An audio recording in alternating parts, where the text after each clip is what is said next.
Paz do Senhor, amada igreja, com muita alegria que estamos hoje aqui, fazendo esse trabalho na Escola Bíblica Dominical. Antes de começarmos, eu queria fazer uma pequena oração. A lição de hoje, ela cuida do tema Libertos do Pecado para uma Nova Vida em Cristo. Senhor Deus, Pai Eterno, abençoa, Pai, todos os irmãos que estão agora nos seus recintos, nas suas casas, que eles possam aprender, Pai, com a mensagem de Paulo, dita aos Efésios, no capítulo 2.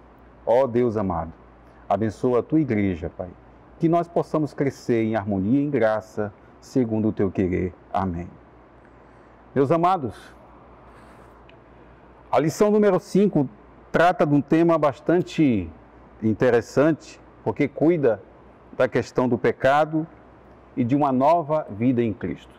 Na verdade, isso corresponde a uma regeneração à nossa própria história. Vou ser bem sucinto, tentar ser bem sucinto com relação ao tema. O texto áureo da revista diz assim: mas Deus, que é riquíssimo em misericórdia, pelo seu muito amor com que nos amou, estando nós ainda mortos em nossas ofensas, nos vivificou juntamente com Cristo. Efésios, capítulo 2, versos 4 e 5. A verdade prática ensina que por meio da maravilhosa graça divina, fomos libertos do pecado, perdoados e salvos da condenação e ainda recebemos o direito à vida eterna. Eu irei fazer uma leitura bíblica em classe de forma compartilhada, não irei lê-la de forma integral neste exato momento, porque estarei lendo e ao mesmo tempo adentrando nos tópicos da revista. A lição da revista, o tema dela é a antiga natureza morta em ofensas e pecados. Isso está no tópico 1. A lição, o tema dela é Libertos do Pecado para uma Nova Vida em Cristo. O tópico 1 ensina que e vos vivificou estando vós mortos em ofensas e em pecado. Efésios, capítulo 2, o verso 1. Em que, noutro tempo, andaste segundo o curso deste mundo, segundo o príncipe das potestades, do ar, do espírito que agora opera nos filhos da desobediência, entre os quais todos nós também antes andávamos nos desejos da nossa carne, fazendo a vontade da carne e dos pensamentos, e éramos por natureza filhos da ira, como os outros também. Efésios capítulo 2, versículo 1-3, inaugura o primeiro tópico da lição. Porque o primeiro subtópico cuida da nossa condição anterior. E a mensagem de Paulo com relação a esse tema, ela é bem clara. Nós fomos regenerados. Paulo, ele faz um resumo bem concentrado de como nós éramos e de como nós nos tornamos e da glória que nos espera. A nossa condição anterior é muito simples, amado. Nós estávamos o quê? Mortos. Mortos em ofensas e em pecados. Eu vou ser sucinto nesse subtópico, porque o tema principal a ser abordado aqui é justamente essa morte. O segundo subtópico, ele vai tratar, ele vai cuidar justamente daquilo que provocou a nossa morte, daquilo que levou à nossa condição anterior de pessoas mortas. E a revista, ela cuida de dois temas importantes nesse subtópico: ofensas e pecado, trazendo o significado no grego da palavra ofensa, que significa paraptoma, e quer dizer passo em falso de forma deliberada. Tem um Provérbios que diz o seguinte: não há sabedoria, nem inteligência, nem mesmo conselho contra o Senhor. eu estou trazendo esse Provérbios para a gente discutir aqui hoje, porque esse Provérbios é muito profundo. Ele trata da questão da ofensa, né?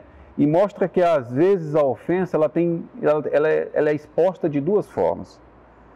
Né? A ofensa ela se manifesta de duas formas. Né? As ofensas diretas elas são muito perceptíveis. Né? A ofensa direta, que é resultante da nossa condição de pessoas mortas, não nós cristãos hoje, mas as pessoas que estão no mundo, porque ainda não conheceram a Cristo, ela é bem cuidada e bem tratada no livro de Efésios, capítulo 4, versos 31 e 32, quando diz, olha, longe de vós toda amargura e cólera, e ira, e gritaria, e blasfêmias, e bem assim toda malícia. Paulo aqui faz um resumo do que é uma ofensa direta, do que são exemplos de ofensas diretas. Antes, sede uns para com os outros benignos, compassivos, perdoando-vos uns aos outros, como também Deus em Cristo vos perdoou. Efésios capítulo 4, versos 31 e 32. Quando eu falei de Provérbios 21, 30, quando o autor ensina que não existe sabedoria, não existe inteligência, não existe conselho contra o Senhor. Nós temos que ter muito cuidado, porque o que é direto, o que é exposto, é patente, é visível. Mas aquilo que é indireto é que é mais perigoso. Porque a gente está vivendo uma geração, né, de pessoas que são moldadas segundo o que o mundo quer. Né? São pensamentos capciosos. Né? A forma mais perigosa de ofensa a Deus não é a direta, porque a direta é exposta, mas é a indireta. Romanos 12, 2 ensina que a gente não deve se conformar, não entrar na forma do mundo. Né? E Provérbios 26, 12 ensina que tens visto a um homem que é sábio a seus próprios olhos? Maior esperança há no insensato do que nele. Né? A ofensa indireta, amados, é a coisa mais perigosa que tem. Porque a direta, ela está ali, ela está sendo observada. Mas a indireta, aquela que é manipulada, aquela que é típica dos sábios, típica dos intelectuais, típica das pessoas que relativizam o pecado. Porque a coisa mais perigosa, meus amados, é relativizar o pecado. É dizer que isso agora pode ser aceito porque a sociedade mudou, por exemplo. Isso é muito perigoso. Isso é uma ofensa crucial, né, diante de Deus. E Deus não se deixa enganar. É por isso que Provérbios, capítulo 26, diz claramente: tu tens visto um homem que é sábio aos seus próprios olhos? Pois é, muito sábio, muito inteligente, muito articulado. Aí Deus diz, olha, há mais esperança no insensato do que neste homem. E a gente tem visto isso na geração de hoje. A gente tem visto isso nos poderes constituídos deste país. Né? Os ataques que são feitos, né, aquilo que está sendo colocado aí. Pessoas que, na verdade, tentam distorcer as coisas, porque a ideia principal, a ideia que é germinada, é ofender aquilo que a gente sempre aprendeu na nossa geração, que os nossos pais nos passaram. Essa primeira questão é da ofensa. E o pecado? A revista traz o significado de pecado. No grego significa amartia, aquele que erra o alvo. Esse é o significado, né, de pecado. Lamentações 3, 39 e 40 diz que: por que, pois, se queixa o homem vivente? Queixa-se cada um dos seus próprios pecados. Esquadrinhemos. diz Lamentações, os nossos caminhos, provemo-nos e voltemos para o Senhor. Esquadrinhe os seus caminhos. Esquadrinhar é examinar os seus próprios caminhos. E quando o significado de pecado está dizendo pecado é errar o alvo, aquele que erra o alvo, é porque às vezes você pode estar pecando por justamente não esquadrinhar os seus caminhos. Esquadrinhe os seus caminhos. Examine-os de forma meticulosa, né? A ofensa tem dois viés. O pecado, amados, ele se manifesta de duas formas. É parecido com a ofensa. Ele se manifesta em sua gênese de forma direta. Ele se manifesta em seus efeitos de forma indireta. Você já vai entender o que eu estou querendo falar. De forma direta, é perceptível na mensagem trazida em 1 João, capítulo 2, verso 15 a 17. Um texto muito conhecido da igreja, que diz: não ameis o mundo, nem as coisas que há no mundo. Se alguém ama o mundo, o amor do Pai não está nele, porque tudo o que há no mundo, a concupiscência da carne, o desejo da carne, a concupiscência dos olhos, o desejo dos olhos e a soberba da vida, não procede do Pai, mas procede do mundo. Ora, o mundo passa, bem como a sua concupiscência. Aquele, porém, que faz a vontade de Deus permanece eternamente. A gênese do pecado, a origem do pecado, está na concupiscência dos olhos, concupiscência da vida, né? Na soberba que nos gera, que está ao nosso entorno. Tudo isso que nós vemos ao nosso redor. Eles são obstáculos colocados pelo mundo para que nós tropecemos e escorreguemos e venhamos a pecar. O pecado em seus efeitos, ele parece muito, por exemplo, com a lepra. É a forma indireta de você enxergar o pecado. Uma coisa é o pecado na sua gênese. O pecado que é originado pelo desejo que às vezes os nossos olhos têm. Outra coisa é o efeito do pecado.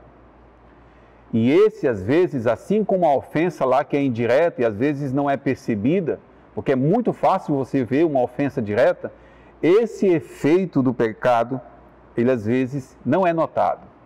E eu vou lhe explicar por quê. O pecado em seus efeitos é como uma lepra. Todas as pessoas que tinham lepra, elas eram alijadas, elas eram colocadas de fora, do convívio da sociedade. Mas para se curar da lepra na época de Jesus e na época do Antigo Testamento, a pessoa tinha que ter audácia para chegar e pedir: eu preciso de cura. Isso era muito difícil. Assim é o pecado. Para ser curado do pecado, você tem que ter audácia, você tem que querer ser curado do pecado. Mas o pior efeito do pecado é aquele que é gerado, por exemplo, na lepra. Porque a pessoa que está com lepra, ela tem uma dificuldade sensorial muito grande. Por que ela tem uma dificuldade sensorial muito grande? Porque ela perde a sensibilidade dos nervos. E é isso que pecado gera na pessoa. Perder a sensibilidade dos nervos. E a consequência natural de um leproso é ele se autolesionar sem perceber. O pecado também faz isso, amado. Nós ficamos autolesionados diante de Deus e às vezes não notamos isso, porque estamos envoltos num sistema que nos aprisiona. Esse é o efeito do pecado. O segundo tópico da revista diz: vivificados pela graça. E aí eu quero continuar lendo, fazendo a leitura bíblica em classe, continuando no versículo 4, que diz assim: mas Deus, que é riquíssimo em misericórdia, pelo seu muito amor com que nos amou, estando nós ainda mortos em nossas ofensas, nos vivificou juntamente com Cristo, pela graça sois salvos. E nos ressuscitou juntamente com Ele, e nos fez assentar nos lugares celestiais em Cristo Jesus, para mostrar nos séculos vindouros as abundantes riquezas da sua graça, pela sua benignidade para conosco em Cristo Jesus. E os subtópicos desse tópico, vivificados pela graça, trazem os seguintes temas. Número 1, alcançados pela misericórdia e pelo amor divino. Número 2, vivificados pela sua graça. Número 3, exaltados por sua graça. Veja, nós acabamos de analisar as ofensas e os pecados. E percebemos que a ofensa ela pode ser direta e indireta. Percebemos que o pecado ele tem uma gênese, ele tem um nascedouro, mas ele também tem os seus efeitos. Os efeitos similares ao da lepra. De igual modo, a misericórdia e o amor, eles possuem duas trajetórias. Eles possuem uma ida e uma volta. A misericórdia e o amor se colocam numa estrada de mão dupla. Perceba comigo uma coisa. A ida da misericórdia e do amor, né?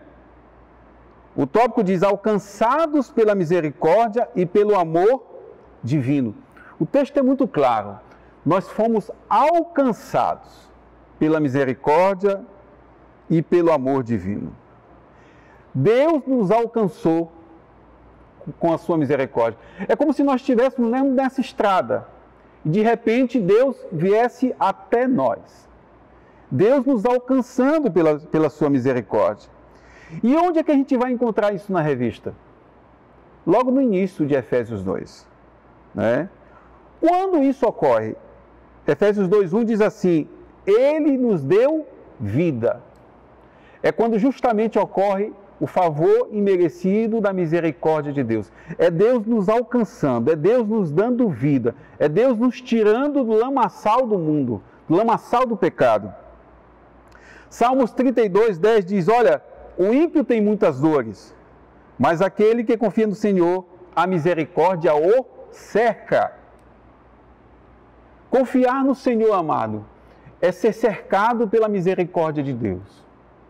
O ímpio faz pouco caso. Ele não está preocupado com a misericórdia de Deus, né? Ele está pouco ligando para isso. Se ele está cercado de dores, não importa, ele não quer saber da misericórdia de Deus, ele ignora Deus, ele rejeita Deus. Mas aquele que confia em Deus, a Bíblia é clara ao dizer que a misericórdia o cerca. Nós somos alcançados pela misericórdia do Senhor. É você estar na estrada e de repente se deparar com a misericórdia de Deus. Assim também é o amor de Deus, né? Porque João 3,16, que é o versículo mais conhecido da Bíblia, diz que Deus amou o mundo de tal maneira que deu o seu Filho unigênito para que todo aquele que nele crê não pereça, mas tenha a vida eterna. A Bíblia fala que Deus deu o seu Filho. Ele deu, Ele entregou. Você está na estrada de ida, você está na estrada da vida, e Deus te alcança pela misericórdia e dá o maior amor que Ele tinha, que era o Filho dele, que Ele tem. Né? 1 João capítulo 4, versículo 9 diz, nisso se manifestou o amor de Deus em nós, em haver Deus enviado a seu Filho unigênito ao mundo para vivermos por meio dele. O amor de Deus foi enviado, né, ao mundo para que dele nós nos apercebêssemos, dele realmente nós fizéssemos caso, um caso de amor. E aí a gente pega esse amor, a gente pega essa misericórdia e nós vamos fazer agora o caminho da volta, né? E é por isso que o tópico da lição, o segundo e o terceiro tópico diz assim, ó, vivificados pela graça, e o terceiro, exaltados por sua graça. O retorno agora a gente vai enxergar ele bem claro. Uma coisa foi a ida, agora é o retorno. O retorno da misericórdia. A quinta bem-aventurança do livro de Mateus, capítulo 5, que está no versículo 7. A quinta bem-aventurança diz: bem-aventurados os misericordiosos, porque alcançarão misericórdia. Né? Você recebe a misericórdia de Deus e é sua missão levar essa misericórdia a quem precisa. Essa é a nossa caminhada. Nós recebemos algo de Deus e nós temos por missão levar esse algo que nós recebemos para quem precisa. É por isso que Jesus disse: bem-aventurados os misericordiosos, porque eles alcançarão misericórdia. E esse alcançarão aqui é importantíssimo nesse texto. Porque nós não só fomos alcançados pela misericórdia de Deus, mas por termos sido alcançados pela misericórdia de Deus, nós voltaremos a alcançar a misericórdia dele. Porque nós fomos misericordiosos com quem precisava de misericordioso. É a quinta bem-aventurança do Evangelho, do Sermão da Montanha. E onde é que nós observamos também o retorno do amor? Como eu havia falado, se você estiver entendendo bem, né? É uma estrada de mão dupla. Nós andávamos por ela perdidos, de repente encontramos o amor e a misericórdia de Deus, e agora nós vamos retornar para esse mesmo amor e para essa mesma misericórdia. Mateus 22, 37 ensina: amarás o Senhor teu Deus de todo o teu coração, de toda a tua alma e de todo o teu entendimento. Este é o grande primeiro mandamento. O segundo é: amarás ao teu próximo como a ti mesmo. Este é o retorno do amor de Deus. Deus deu seu Filho em demonstração desse amor. Qual é o retorno que nós temos que ter em relação ao que nos foi dado? É esse mandamento. Amar a Deus sobre todas as coisas, acima de tudo. E a consequência do amar a Deus sobre todas as coisas é amar o teu próximo. Não existe amar a Deus se não amar o próximo. Mas a coisa mais importante é amar a Deus. Porque quando nós amamos a Deus, nós revelamos esse amor no próximo. Isso é uma coisa natural. Tem que ser natural. Não pode ser forçado. Não pode ser pressionado. Porque amor que é pressionado não é amor. Isso tem que ser natural. Né? Nós estamos nessa estrada da ida. Nós precisamos retornar trazendo a Deus o fruto desse amor. O terceiro tópico da lição cuida da salvação, não vem pelas obras.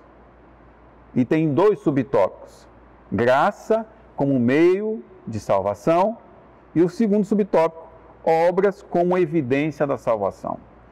E eu vou ler agora o último trecho da leitura bíblica em classe.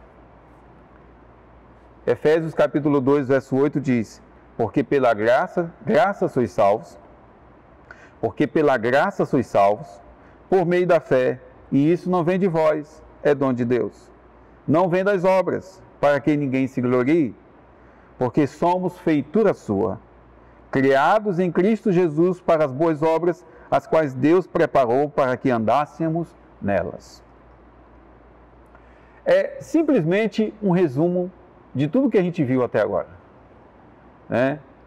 Nós primeiro estávamos mortos, nós primeiro estávamos caídos, e aí nós caídos por quê?